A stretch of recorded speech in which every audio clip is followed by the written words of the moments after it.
She left the house and disappeared without a trace. Only 62 years later was it possible to find out what had happened to her. A young woman left her home, and since then her whereabouts have been unknown. The search operation unfolded on an unprecedented scale and became one of the largest in the country's history. During the investigation, the investigators encountered many unexpected and disturbing discoveries, each of which only made the puzzle more complicated.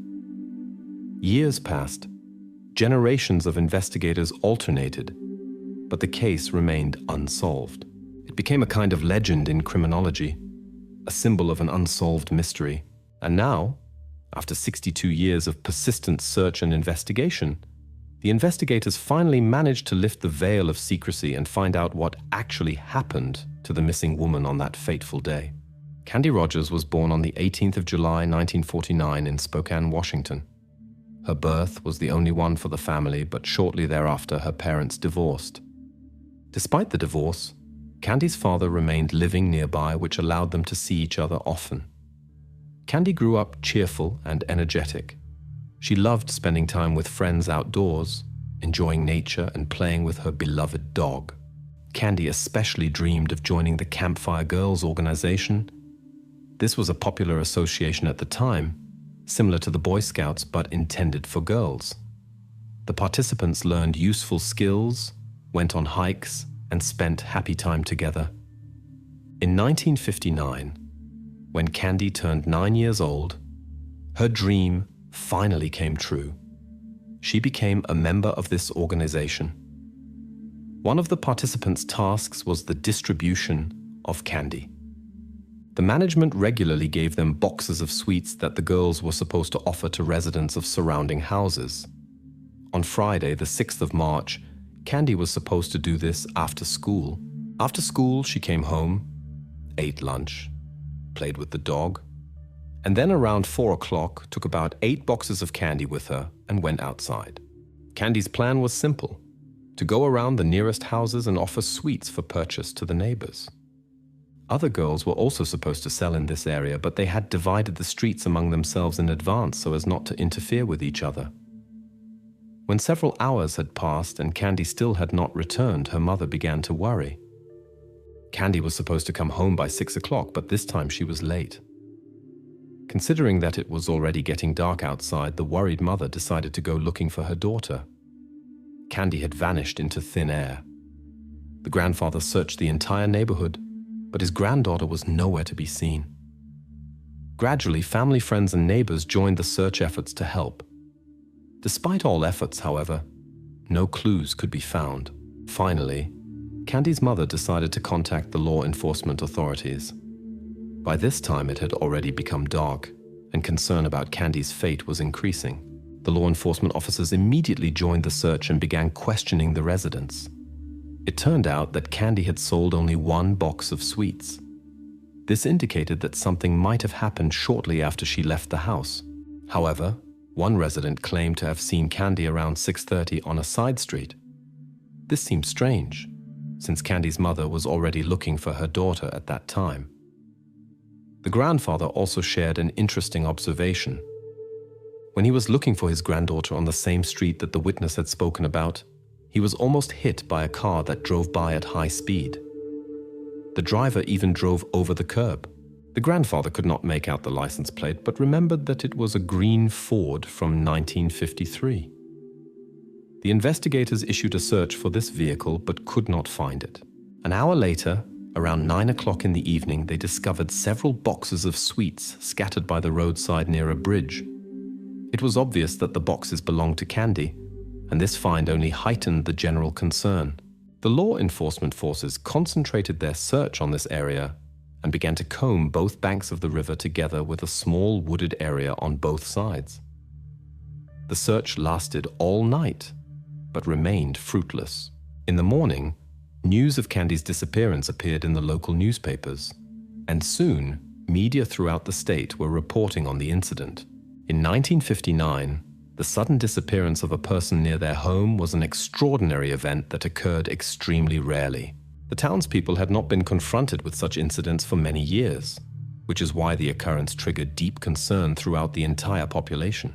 With the first rays of sun, the law enforcement officers intensified their search operation and brought in additional forces, mounted patrols, groups with off-road vehicles, and even the military, which conducted aerial observation by helicopter, participated in the search. A large number of volunteers from Spokane and the surrounding area also joined the search operation. In total, more than 1,000 people participated in the search, making this operation one of the largest in the country's history. The search area covered a radius of 18 kilometers around the girl's house, but her traces could not be found. On the same day, another sad incident occurred. A search helicopter grazed power lines and crashed. This accident had tragic consequences for 3 of the 5 crew members. Despite the lack of results, the search operation continued for many days. The law enforcement officers worked around the clock and relieved each other, hoping to find Candy.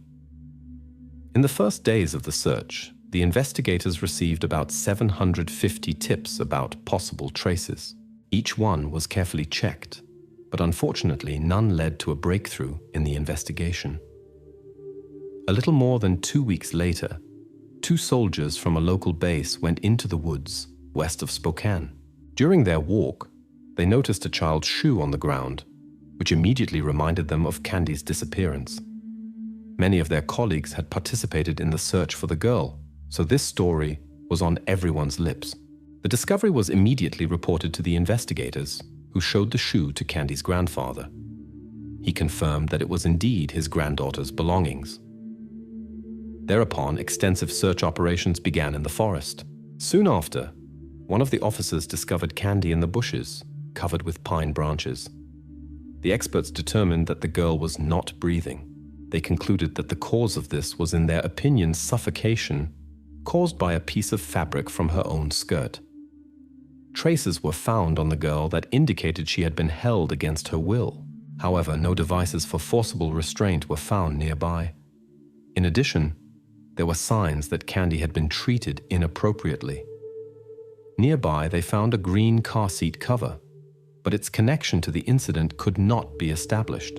On Candy's clothing, a small purple stain with the smell of grape chewing gum was noticed, but the significance of this detail also remained unclear. Without substantial evidence, the investigators were practically operating blindly. They checked incoming tips and investigated the possible involvement of hundreds of people, from neighbors to suspicious persons and convicted criminals. Soon, their attention turned to 50-year-old Alfred Graves. The reason for suspicion was unusual. The man died on the same day that Candy was found. This happened in his car, not far from the place where the candy boxes were found. In addition, he lived only a few hundred meters from the girl's house. In Alfred's car, they found a rope and hair clips for women.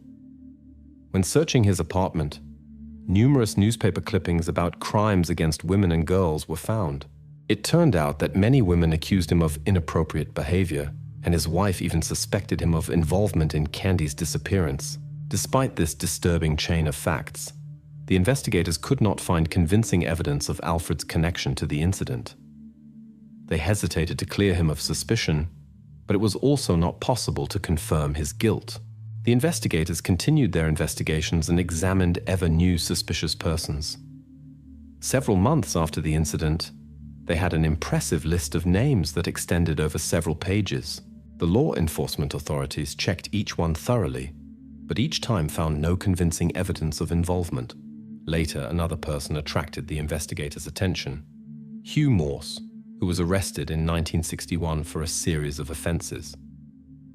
An interesting detail was connected with Hugh. He was known for constantly chewing grape chewing gum. As a reminder, on Candy's clothing, something was found that looked like chewing gum of exactly this flavor. Another reason for suspicion was that several months after the incident with Candy, 2 similar cases occurred in Spokane. Hugh began breaking the law at a young age. He was arrested for the first time for inappropriate behavior toward a woman, but received no severe punishment. He was merely discharged from the army, where he was serving at that time. After that, he committed a series of crimes in Los Angeles for which he spent only 6 months in custody. After his release, he lured 2 girls to a secluded location under a pretext by promising them ice cream. There he committed unauthorized actions for which he was arrested again. Amazingly, he managed to escape a prison sentence. A medical commission diagnosed him with a personality disorder, whereupon the man was committed to a closed medical institution. After 2 years, the doctors decided that he was cured and released him. Hugh moved to Spokane, where he continued his inadmissible behavior. In November 1959, he broke into the house of a 28-year-old woman and committed unlawful actions. 10 months later, a similar incident occurred with a 69-year-old woman. After that, he left the city and continued his inappropriate actions toward women and girls in the following months. Hugh traveled through the country until the FBI became involved with him. He was placed on the list of the 10 most wanted persons and was arrested soon after. The court sentenced him to several life sentences, and Hugh made a desperate attempt to end his torment in custody, but the doctors were able to save him. The investigators in the Candy case visited him several times, but Hugh denied any involvement. He even underwent a lie detector test that showed his sincerity. However, such tests are unreliable and have no legal significance. Given Hugh's past and his presence in Spokane at that time, he remained the main suspect. However, there was no evidence against him. Attention was also drawn to 49-year-old Howard Barnett. In February 1960, he was arrested on suspicion of inappropriate behavior toward a minor. A few days later, a tragic incident occurred with Howard in a cell of the Spokane precinct. Previously, he had left a message on the wall, "I have sinned before the Lord." His wife, who only learned of the arrest after the incident, asked the police officers whether this was connected with that girl, meaning Candy. The investigators began checking but found no evidence. Nevertheless, Howard remained on the list of suspects, partly because he lived in the neighborhood of the disappeared girl. For years, the police continued the investigation, collected new information, and checked other suspects. One day, a woman came forward who claimed to have seen a green car on the day of Candy's disappearance that was following the girl. The investigators intensively searched for this vehicle, but without success. In the following years, the case repeatedly returned to the focus of law enforcement agencies, but each time the investigations reached a dead end. Interestingly, the investigators had to not only search for new clues, but also clarify false confessions. During the entire investigation, 13 people claimed to have been involved in Candy's disappearance, but in each case, the police concluded that these people were misleading them. None of them could provide information that was known only to the real perpetrator, and at best repeated facts from newspaper articles. Amazingly, this phenomenon is typical for many sensational cases. People come to the police and take responsibility for acts they did not commit. During the investigations, many investigators in the police department changed, and each of them hoped that he would be the one to solve this puzzle. The Candy case became one of the most discussed and mysterious not only in their city, but in the entire state. This incident influenced the lives of many people. Before this event, parents had no concerns about letting their children play alone, but after the incident, many reconsidered their attitude towards safety. At the beginning of the 2000s, the investigation was resumed and a new investigator decided to use modern technologies. Fortunately, the police officers in 1959 had professionally collected and preserved all evidence, so experts were able to discover traces of a man on Candy's clothing. Given the long storage, the analysis was extremely difficult. Nevertheless, after meticulous work, the specialists managed to create a DNA profile that was immediately entered into the FBI database. Unfortunately, no matches were found. The investigators also compared the profile with samples from many suspects, but here too they remained unsuccessful. None of them was involved in Candy's disappearance. All these years, many were convinced that Hugh Morse was involved in this case, but the results of the investigation showed his non-involvement. As a result, the investigations again reached a dead end. The investigators had genetic material related to the incident with Candy, but for a long time could not determine the identity of the owner. The situation changed in the year 2021 when the case was reopened. A new investigator decided to apply an advanced DNA analysis method, genetic genealogy. This technology helped solve many complex cases, and the investigator hoped that it would help conclude one of the longest investigations. He turned to several specialized laboratories but encountered an obstacle. For the application of the method, it was necessary to examine the original DNA sample. Attempts to do this in various laboratories remained unsuccessful. The experts came to the conclusion that the sample was too damaged to extract the needed information. The investigator decided to try one last time and turned to another laboratory. Unexpectedly for himself, this led to a breakthrough. The specialists succeeded in examining the sample with state-of-the-art equipment and creating the required profile. They then uploaded the data into genetic databases and began searching for distant relatives of the DNA owner. In meticulous work, after examining thousands of profiles, they narrowed the search circle to a specific family. Further analyses showed that the sample most likely belonged to one of 3 brothers. However, a difficulty arose. At this time, they had all unfortunately already departed from us. Nevertheless, the researchers and investigators found out that one of the brothers had a daughter and immediately made contact with her.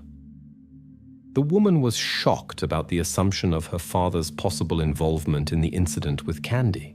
Despite the shock, she agreed without hesitation to help with the investigations. The genetic analysis of the daughter showed a close relationship with the biological material found on Candy's clothing. This information became the key to the investigations.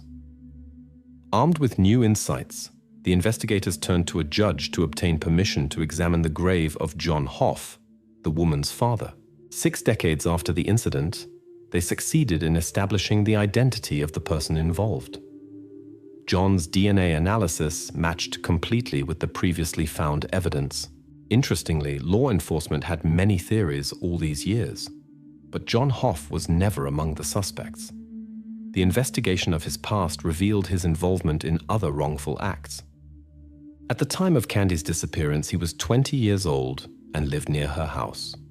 John performed his military service on a base that was located near the site where the disappeared Candy was found. 2 years later, he committed wrongful acts against a woman, using physical violence and restricting her freedom. Fortunately, the victim was able to escape. For this offense, the man was sentenced to a short prison term. This incident led to his discharge from the army. After his release, John founded a family and became the father of 4 children, 2 boys and 2 girls. From this time on, he no longer attracted attention from law enforcement and led a normal life. But now it became clear that behind this facade was hidden a dark past, of which no one had suspected for years. During his career, John changed several workplaces. Once he suffered a severe facial injury while working at a food packaging company through contact with chemicals. This scar remained with him forever. John's life path ended in June 1970, 11 years after the tragic incident with Candy. John left the world of his own free will without leaving an explanation for his action. The investigators also found out that Candy possibly knew him. It turned out that Candy was friends with his younger sister, who was 10 years old at the time. Years later, John's sister shared with the investigators her memories of how she found comfort in her brother's arms after her friend's disappearance, without suspecting that he was involved in the incident. Unfortunately, Candy's parents did not live to see the moment when the perpetrator's identity was established. Candy's mother died in the year 2006, and her father could not cope with the grief and left this world in the year 1963, 4 years after the tragedy. Nevertheless, this case was finally closed and became one of the longest investigations in history. For 62 years, not only various investigators worked on it, but entire generations of law enforcement officers. At the press conference where the solving of the case was announced, only one officer was present who had still been involved in the investigations in 1959. He expressed his deep gratitude that fate had allowed him to experience this moment and learn the truth. As for John's daughter, she initially refused to believe that her father was involved in this terrible event. Later, when she recognized the truth, the woman described her father as a monster who had caused irreparable damage. She also expressed her regret that he had not been held accountable during his lifetime. A young woman disappeared under mysterious circumstances from her home. At first glance, it seemed as if she had left voluntarily. But in the course of the investigation, extremely disturbing details came to light. For a long time, her whereabouts remained a mystery until the investigators finally uncovered the truth.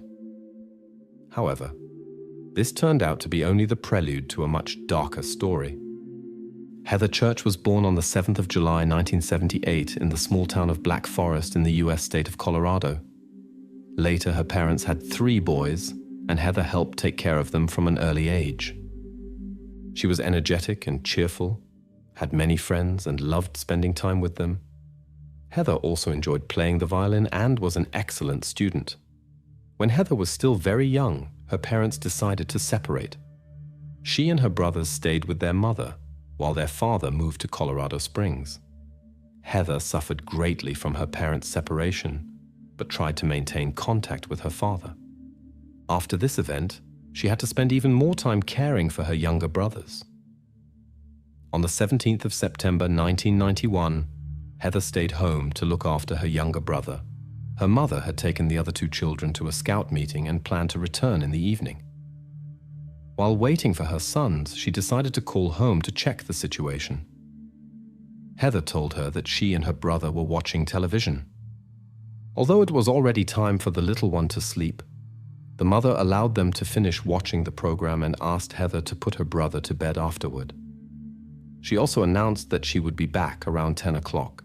When she arrived home around 10:15, the woman noticed that the lights were turned off almost everywhere. This seemed strange to her, because she doubted that Heather had gone to sleep before her return. At the entrance, she found that the door was not locked. The mother suspected that Heather might have let the cat out and forgotten to close the door. Inside, the woman saw slight disorder, which was unusual. Cleanliness and order always prevailed in their house.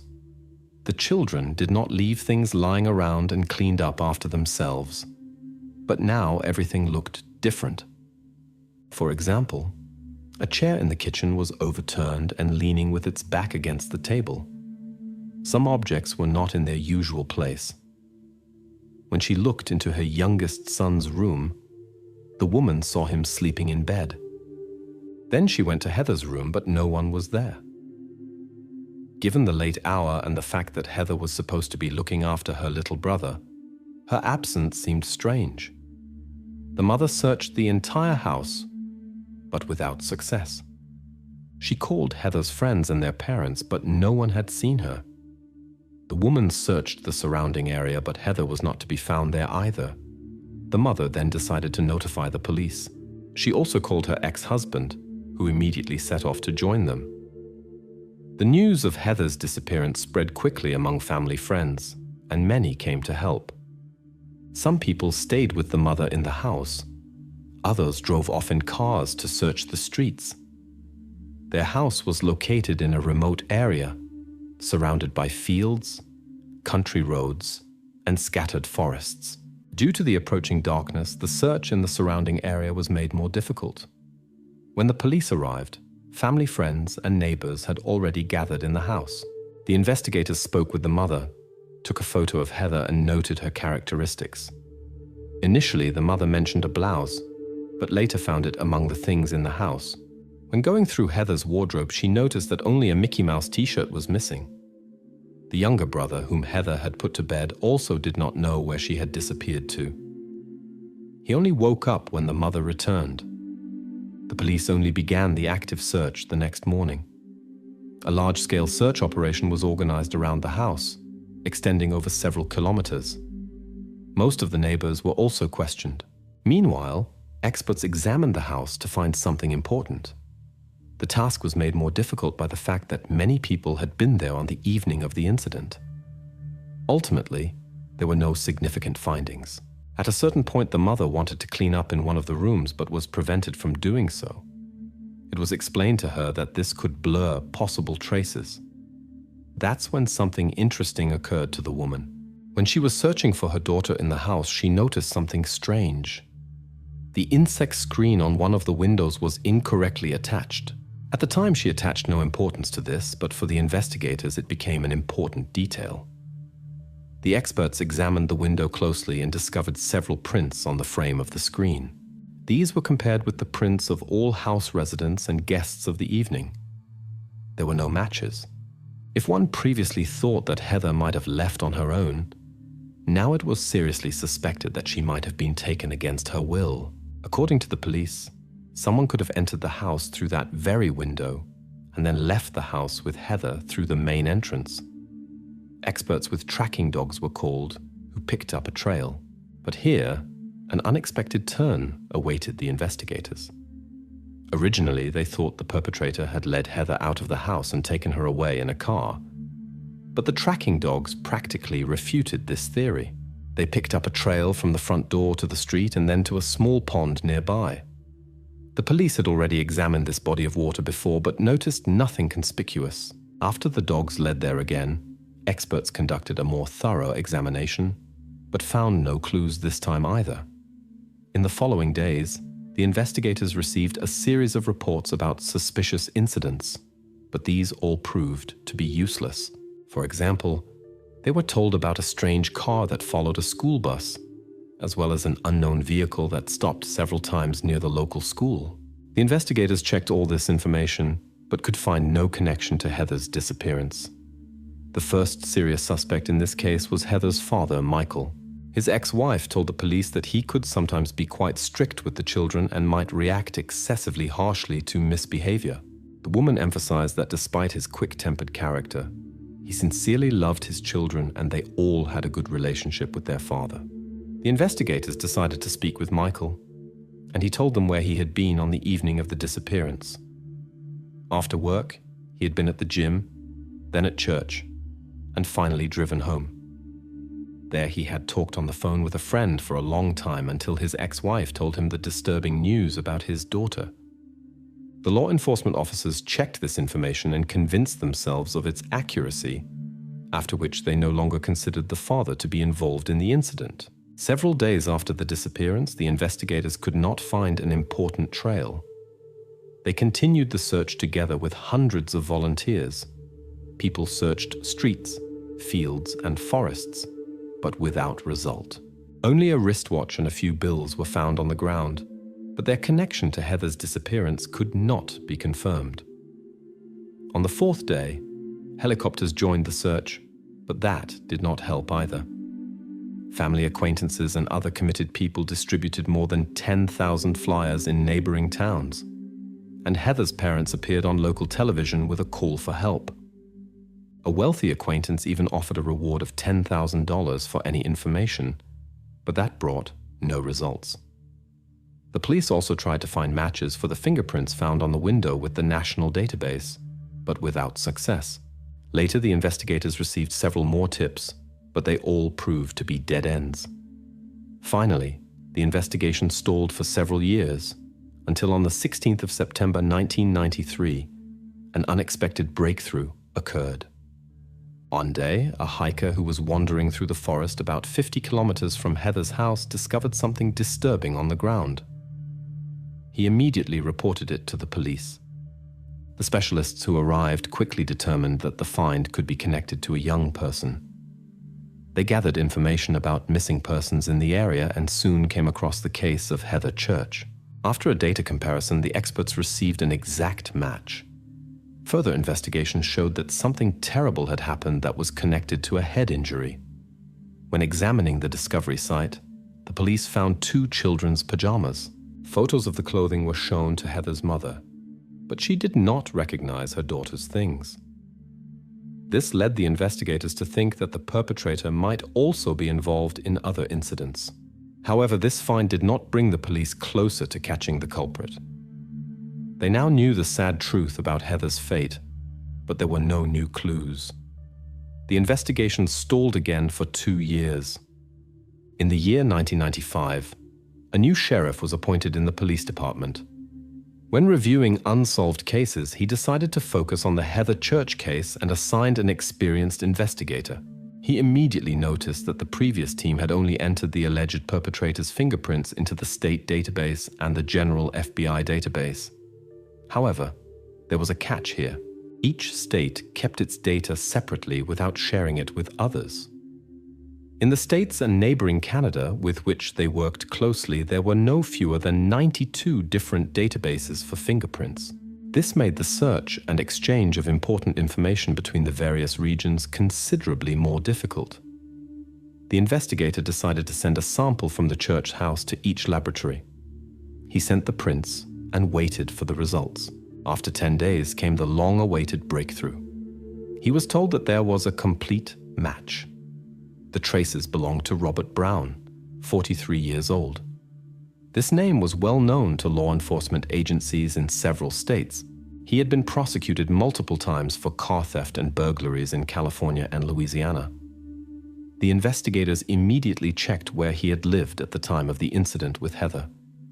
The answer was surprising. Then, as now, the man lived only 800 meters from the church. Moreover, he was their nearest neighbor, since the houses in the area stood far apart. This discovery shocked the investigators. They had searched for the suspect throughout the country and even in Canada, while he had been nearby the entire time. On the 28th of March, the law enforcement officers began to observe his house. They feared the man might barricade himself in the house, open fire, or eliminate possible evidence. After some time, he drove to town to shop, where he was then arrested.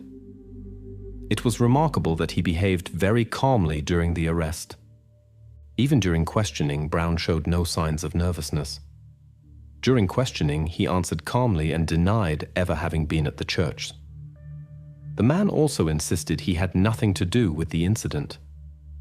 Meanwhile, the investigators made remarkable finds in his house: many firearms and some clothing items for young ladies. In addition, numerous pieces of jewelry and objects were discovered that, as it later turned out, belonged to residents of Black Forest.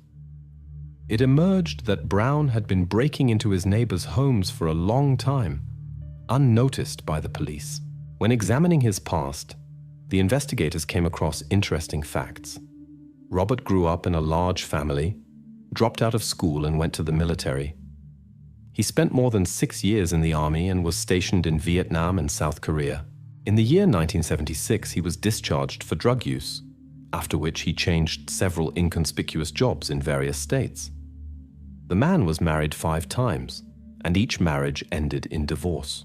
The ex-wives told similar stories. Brown was known for his irritability and aggression. Any small thing could trigger strong anger in him, which raised serious concerns among the women. Therefore, they all divorced shortly after the wedding. The deeper the investigators dug, the more disturbing facts came to light. When Brown lived in Louisiana, his neighbor suffered a sad fate in her apartment. A similar case occurred in another state. During his stay there, another neighbor disappeared under mysterious circumstances. At this moment, the investigators harbored the suspicion that they were dealing with a serious perpetrator who had committed more than one crime. At this time, Brown was charged for his alleged involvement in Heather's disappearance and was waiting in custody for his trial. Although his fingerprints were found in the church's house, the investigators feared that the man might escape responsibility for what had happened. The defense could present the case as if Brown had merely tried to break into the house. Given the lack of direct evidence for his involvement in the incident with Heather, such a version could convince the jurors. On the 24th of May, however, Brown's lawyer made an unexpected statement. Brown declared himself ready to plead guilty in the Heather case, in exchange for the prosecution's renunciation of the maximum penalty. Given the circumstances, the prosecution quickly accepted this offer. The man was sentenced to life imprisonment without the possibility of early release. According to the conditions of the deal, he had to plead guilty, but was not obligated to testify. Therefore, Heather's relatives and the investigators never learned the details of that evening. The investigators suspected that Brown had planned a burglary but unexpectedly encountered Heather. After breaking in through the window, he noticed her and used violence, which led to tragic consequences. Afterward, the man might have carried her out through the front door and eliminated the traces in the forest. But for the investigators, this was only the beginning. Given Brown's past and the mysterious incidents with his female neighbors, they continued searching for connections to other unsolved cases. This was not easy, since there was no direct evidence. After some years, the investigators received unexpected help. Brown himself began writing to them from prison. The first letter came on the 17th of March 2000. Initially, the investigators thought it was a joke. The message was full of riddles and strange phrases. But soon they suspected a hidden meaning in it. Brown hinted that the investigators had missed 7 golden opportunities, and they suspected that it concerned other unsolved cases. Thereupon, one of the investigators wrote to Brown himself and soon received an answer. In his new message, Brown used veiled expressions. He wrote that the investigators had only scored 1 point, while he himself had 48 on his account. The investigators were shocked when they sensed what it was about. A map was enclosed with the letter that marked 9 states and 48 points. The investigators suspected that Brown was thus alluding to the locations of his misdeeds. The problem was that it was impossible to find victims based on this drawing. Brown continued to send letters with new hints. Sometimes he even named concrete cities where he had committed his deeds, and the investigators actually found unsolved incidents there. This went on for several years, and the investigators compiled an approximate list of possible episodes. In 9 cases, they were almost certain that Brown was involved but could not find a single trace. The letters also could not be used as evidence, since all formulations were unclear and without concrete details. The investigators tried with all their might to prove at least 1 episode in order to keep Brown behind bars with certainty. Although the conditions of his imprisonment did not provide for early release, a loophole still remained for him. His defenders could file an appeal. If the court agreed to this, the man could be released, but a second sentence for a serious offense excluded this possibility. In examining Brown's correspondence, the investigators came across a story from Colorado Springs. A name was not mentioned, but the year 1987 was given. The investigators decided to approach the case differently. Since they found no matching incidents, they began investigating reports of car thefts, taking Brown's past into account. Among the reports, one particularly caught their attention. The owner had reported a theft, but the car was found shortly thereafter in a supermarket parking lot. It turned out that Robert had worked there as a cashier that year. The investigators visited the car owner and asked whether anyone from his circle had disappeared in the year 87. Surprisingly, this led to a result. The man told them that his wife had disappeared along with the car. She was not found, which is why the case was not classified as a serious incident. The police thought she might have left voluntarily. The young woman was named Rocio Sperry. She was very young, but local laws allowed her to marry. She had married shortly before her disappearance on the 10th of November, 87. The investigators were convinced that Brown had written exactly about her, but found themselves once again without solid evidence. In the year 2006, the investigators decided to visit him in the detention facility to learn more. When he heard how the investigators had solved this puzzle, he was impressed. Responding to targeted questions, he unexpectedly confessed to a serious act. Brown told them that he had lured the victim to his home, where something irreversible happened, and he then eliminated the evidence. In July 2006, he officially pleaded guilty in the Rocio Sperry case, for which he received another life sentence. Thus, the investigators achieved their goal of virtually excluding his release. However, they were all convinced that Robert Brown was involved in far more similar cases, but the man himself refused to make further statements, which is why no new charges followed. The investigators did not quite understand why he had confessed to 2 cases, although his chances in court were not bad. Presumably, He enjoyed the attention when his terrible acts were talked about and written about nationwide. Robert is still in custody. He is now 69 years old. Perhaps the investigators will one day succeed in connecting him to other unsolved cases. If his statement about 48 victims corresponds to the truth, he could be one of the most dangerous criminals in the world. But the investigators admit that he may have only invented part of the stories to attract attention. Heather's mother thanked the investigators for their years of work that had helped to isolate a dangerous person from society until the end of his life. Although the pain of loss had never left the family, she felt a certain relief that he could no longer cause suffering to anyone.